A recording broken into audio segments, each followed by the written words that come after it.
చెప్పండి సురేంద్రబాబు గారు, పేరు నిజంగానే తొలగించడం అనేది కరెక్ట్ కాదు అనేది కూడా నా వ్యక్తిగత అభిప్రాయం. ఎందుకు తొలగించాల్సి వచ్చింది?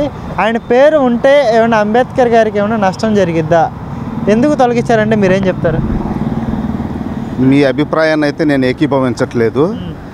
పేరు పెట్టడమే తప్పు, అసలే తొలగించడం కాకన్నాడు.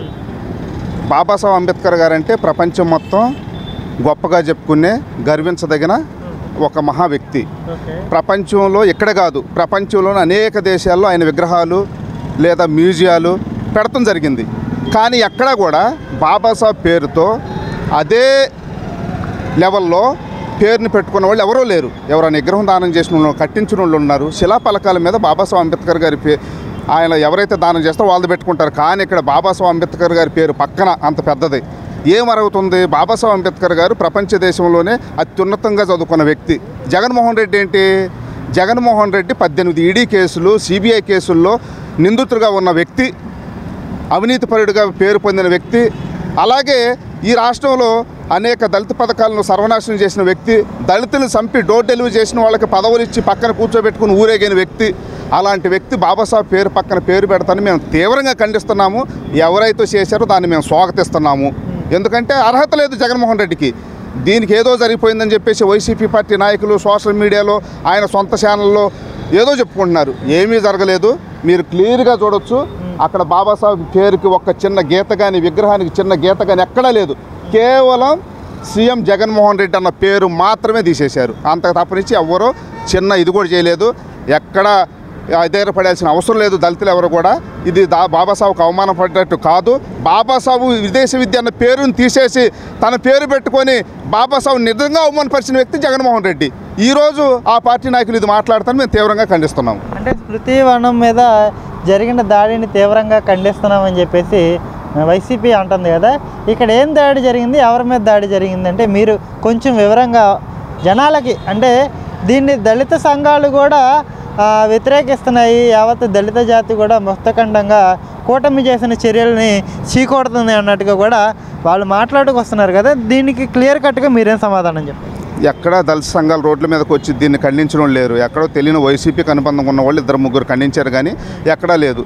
జగన్మోహన్ రెడ్డి అంబేద్కర్ గారి పేరు తీసి తన పేరు పెట్టుకున్నప్పుడు ఈ దళిత నాయకులు ఎవరైతే మాట్లాడుతున్నారో ఇది కరెక్ట్ అని ఆ రోజు మాట్లాడినట్టయితే మేము వాళ్ళని మాట్లాడటానికి అర్హులని గౌరవించేవాడు. సిగ్గు లేకుండా ఈరోజు చాలా మాట్లాడతారు. దాన్ని మేము తీవ్రంగా ఖండిస్తున్నాం. కోనసీమ జిల్లాకి అంబేద్కర్ గారి పేరు పెడతామని చెప్పేసి అక్కడ విధ్వంసం సృష్టించి 2 వర్గాల మధ్య కేసులు పెట్టించి వాళ్ళ పార్టీ వాళ్ళతో దాడులు చేపించేసి తర్వాత ఆ కేసులన్నింటినీ నీచమైన రాజకీయం చేసిన వ్యక్తి ఎవరు? జగన్మోహన్ రెడ్డి గారు. ఇదే ఇంక దీని మీద కూడా చాలా అనుమానాలు ఉన్నాయి. ఎందుకంటే ఇదే విగ్రహాన్ని తెలంగాణలో 150 కోట్లతో పెట్టారు. ఇక్కడ 500 కోట్లు అని చెప్తున్నారు. ఒక బిల్డింగ్ ఎక్స్ట్రా కడితే 500 కోట్లు అయిపోయిద్దా? దీనిలో కూడా అనేకమైన అవకతవకలు ఉన్నాయి.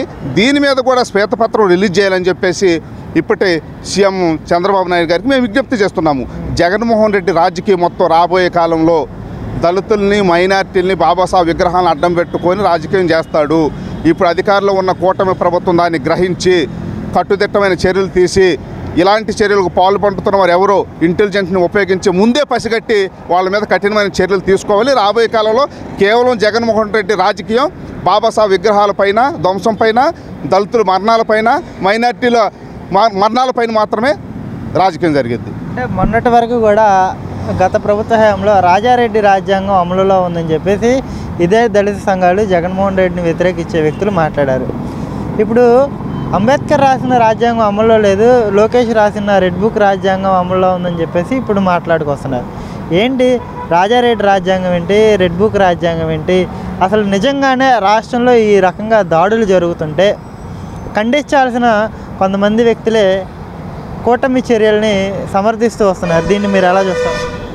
అది నిన్న క్లోజింగ్ టైం అయిపోయిన తర్వాత రాత్రి ఎప్పుడో జరిగింది జగన్మోహన్ రెడ్డి పేరు తీసేయటం అనేది. జరిగిన తర్వాత ఇక్కడ పోలీసు వాళ్ళు కట్టుదిట్టమైన చర్యలు తీసుకోవటం జరిగింది. నిజంగా రెడ్ బుక్ రాజ్యాంగమే ఉండున్నట్టయితే వైసీపీకి సంబంధించిన ఉదయం వచ్చి మాట్లాడారు కదా మీడియా ముందు, ఏ ఒక్కడైనా మాట్లాడే ఆస్కారం ఉండేదా? లోపలికి వెళ్ళి స్వేచ్ఛగా ఆంక్షలు ఉన్నా కానీ లోనకి వెళ్ళి బాబాసాహెబ్ విగ్రహం దగ్గర తిరిగి అక్కడ నల్ల బ్యాడ్జీలు పెట్టుకొని నిరసన తెలియజేసి మీడియా మొత్తాన్ని పిలిచి మాట్లాడారంటే స్వేచ్ఛ స్వాతంత్రం ఉన్నట్ట లేనట్ట? వీళ్ళకలాగా హౌస్ అరెస్టులు రాకముందు రోడ్ల మీద ఈడ్చుకెళ్ళలేదు కదా. మాజీ మంత్రి మేరుగ నాగార్జున గారిని లేదంటే ఎమ్మెల్యేగా అభ్యర్థులు పోటీ చేసిన ఎవరైతే ఉన్నారో అవినాష్ వీళ్ళందరూ వచ్చారు కదా, వాళ్ళందరినీ ఈడ్చుకెళ్ళలేదుగా, రోడ్డు మీద పడేసి చక్కగా వెళ్ళారు, మాట్లాడారు, ఏం జరిగిందో చూశారు, ఏదో అన్యాయం జరిపినట్టు మాట్లాడు, వాళ్ళకి నచ్చిన మీడియా మొత్తం తెచ్చుకున్నారు, నిరసన తెలియజేశారు. రాజ్యాంగం అమల్లో ఉన్నట్ట లేనట్ట వాళ్ళే చెప్పాలి. అంతకుముందు ఎప్పుడైనా ఇలా జరిగేదా?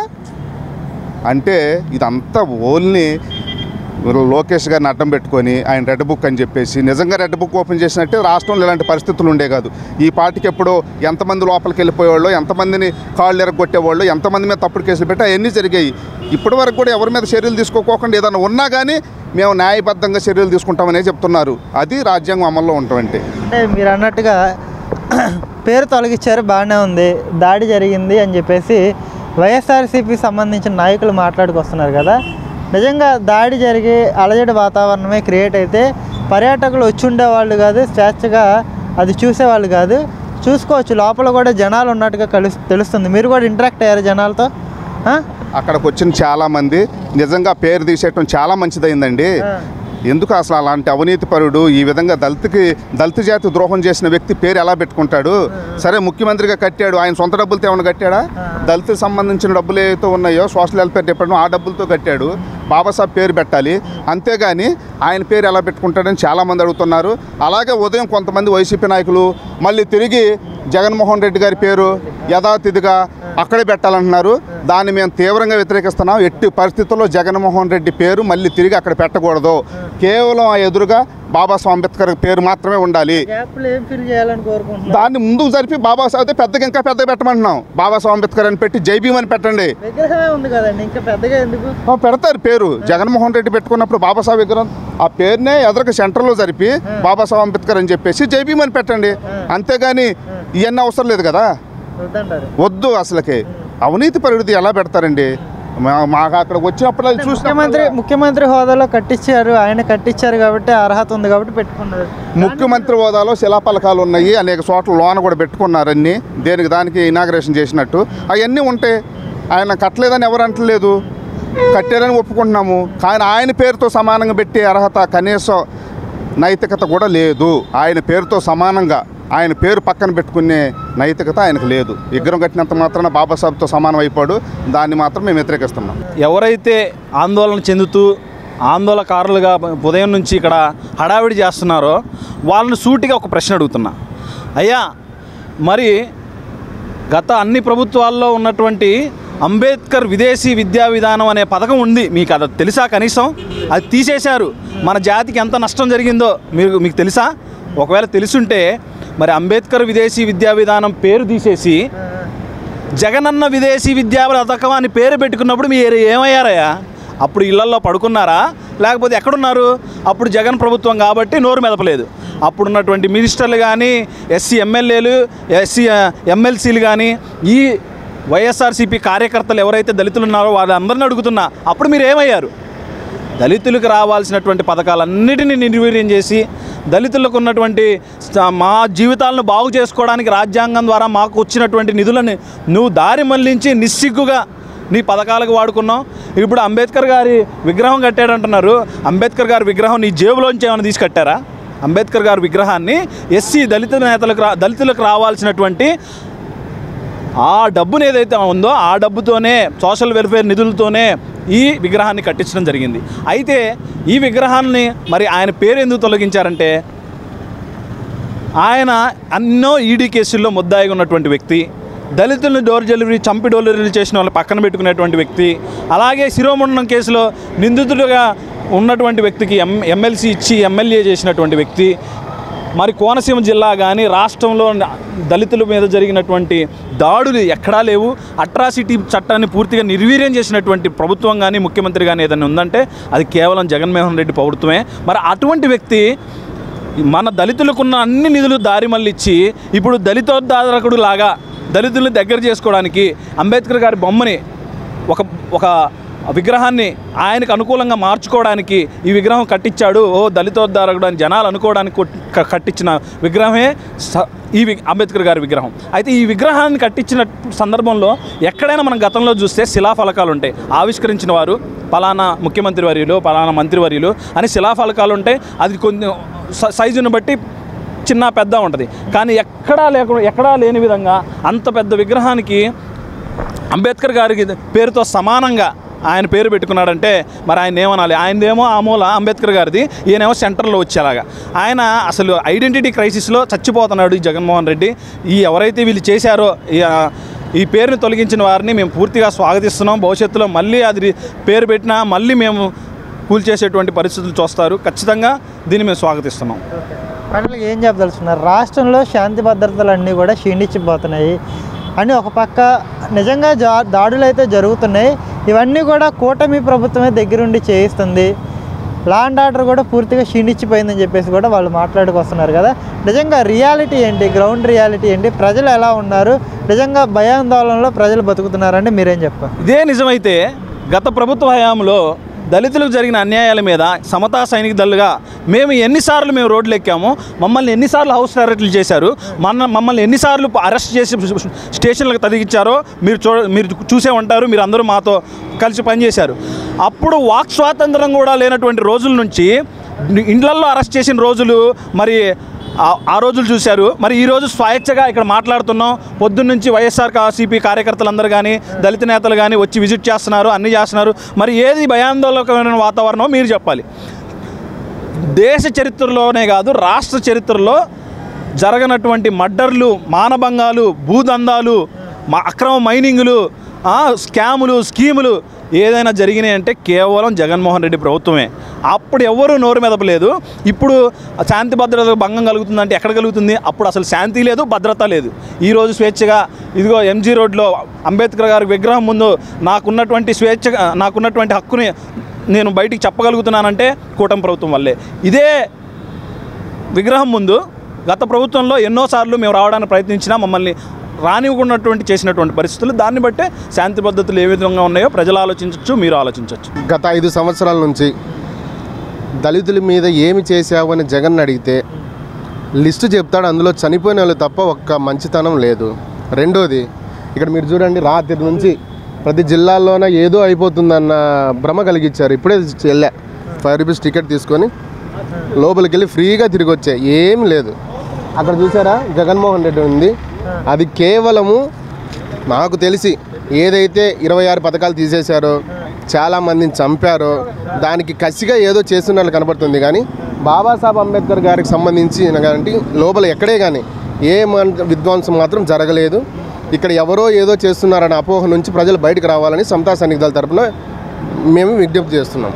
గత ప్రభుత్వ హయాంలో 26 పథకాలు రద్దు చేశారు కాబట్టే దానికి పర్యవసానంగా ఈ పేరు తొలగించారని చెప్పేసి మీరైతే బలంగా చెప్పుకొస్తున్నారు కదా. మరి ఈ కూటమి ప్రభుత్వం అధికారంలోకి వచ్చినాక ఈ 26 పథకాలని పునరుద్ధరించే పరిస్థితి ఉంటుందా? నిజంగా ఈ ప్రభుత్వ హయాంలో దళితులకి మేలు జరిగే పరిస్థితి ఉంటుందా అంటే మీరేం చెప్పుకొస్తారు? ఖచ్చితంగా ఉంటుందనే చెప్తున్నాం. ఎందుకంటే పలాని వాళ్ళ దగ్గరికి వెళ్ళాలన్నా కూడా వెళ్ళిచ్చే ఛాన్స్ లేదు లాస్ట్ ప్రభుత్వంలో. బట్ ఇప్పుడు మీరే చూడండి, ఒక స్టేజ్ నుంచి ఎవరైతే ఇప్పుడు లోకేష్ గారు ఉన్నారో ఆ లోకేష్ గారు ప్రతి ఒక్కరిని మాట్లాడుతున్నారు కనీసం ఏ ప్రాబ్లం అని. 5 సంవత్సరాల్లో ఏ సీఎం అయినా సరే 36 మందిని చంపితే ఒక్కసారైనా వెళ్ళి చూసి వచ్చిన దాఖలాలు జగన్మోహన్ రెడ్డికి ఉందా అండి? మిమ్మల్ని అడుగుతున్నా, మీరు చెప్పండి. డాక్టర్ అచ్చన్న కడప ఇంతవరకు వాళ్ళ ఫ్యామిలీకి రూపాయి ఇవ్వలేదు. తెలుసా? వాళ్ళు రోజు తిరుగుతున్నారు. అలాగే సుధాకర్ గారిని ఎందుకు చంపారో తెలియదు. నేనేమంటున్నానంటే ఒక ప్రాబ్లం వచ్చినప్పుడు నీ దగ్గరికే వస్తారు. అలాంటిది నువ్వే పంపించేయంటే పంపించినారు కదా. ఇప్పుడు 151 సీట్ల నుంచి 11 సీట్లు వస్తే ఇప్పుడు కూడా ఏం చేస్తున్నారు? ఏమి జరగదని జరిగిందన్న అపోహలోకి ప్రజలు నెట్టేస్తున్నారు. నిజాల్లోకి రండి, మీరు చూపించుకొని పలాని జరిగిందని చెప్తే దానికి ప్రభుత్వం ఖచ్చితంగా ఆ సమాధానం చెప్తుంది. ఏమీ లేకుండా ప్రజలు ఏదో చేసేస్తుంది, కూటమి ప్రభుత్వం ఏవో చేస్తుంది, చంపేస్తున్నారంటే అది కరెక్ట్ కాదు కదా. ఇప్పటికైనా జగన్మోహన్ రెడ్డి గారు పక్కన ఎవరైతే చెప్తున్నారో అది నిజమా కాదా అనేది ఆలోచించుకొని తన విజ్ఞతతో ఆలోచించాలని మేము సమతా సైనిక తరపున హెచ్చరిస్తున్నాం. అంటే మన ప్రభుత్వం అంటే జగనన్న ప్రభుత్వం ఉంటే ఈ పార్టీకి పథకాలన్నీ కూడా సక్రమంగా అమలయ్యాయి. చక్కగా బిర్యానీ లాగా అన్నీ కూడా డబ్బులన్నీ కూడా చక్కగా వాళ్ళ ఖాతాల్లో పడిపోయాయి. కనీసం ఈ ప్రభుత్వం వచ్చినాక పలావ్ కూడా లేదు, బిర్యానీ పోయింది, పలావ్ కూడా పోయిందని చెప్పేసి కూడా ఆయన కార్యకర్తలు నాయకుల సమావేశంలో చర్చించిన అంశం. దీన్ని ఎలా చూస్తాను అన్న? చెప్తుంటేనే నవ్వేస్తుంది. ఇప్పుడు ఒకటేంటంటే మేము మాకు సంబంధించింది 500 కోట్లు ఏవి జగన్ అన్న అని అడుగుతున్నాం. అప్పుడు అడిగాం కూడా ఎస్సీకి సంబంధించి. నువ్వేమంటున్నావు? నేను అందరికీ ఇస్తానంటున్నావు.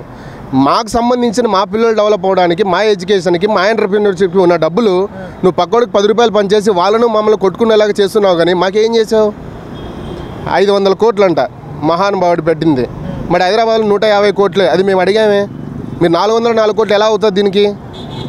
దానికి సంబంధించిన మంత్రులు సభ్యులను సమాధానం చెప్పారా? లేదు కదా. అరే కనీసం అంబేద్కర్ గారి విదేశీ విద్య అనే దాన్ని తీసేసి జగన్ పెడుతున్నాడంటే ఆయనకేం తెలివి లేదా? ఆయనేం ఆలోచించలేడా?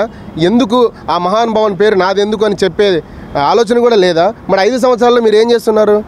ఈరోజు ఇప్పుడున్న ప్రభుత్వంలో ప్రతి ఒక్కరిని కావాల్సింటే అడగండి, వెళ్ళి సమస్య ఏంటని కనీసం అడగడానికి వాళ్ళు తీసుకొని కృషి చేస్తున్నారు. కనీసం ఇంతకుముందు చంపితే కనీసం ఒక మాట కూడా మాట్లాడలేని స్థితిలో ప్రభుత్వం ఉందంటే అది మీరు అడుగుతున్న దానికి మీరే ఒకసారి ఆలోచించుకోవాలి.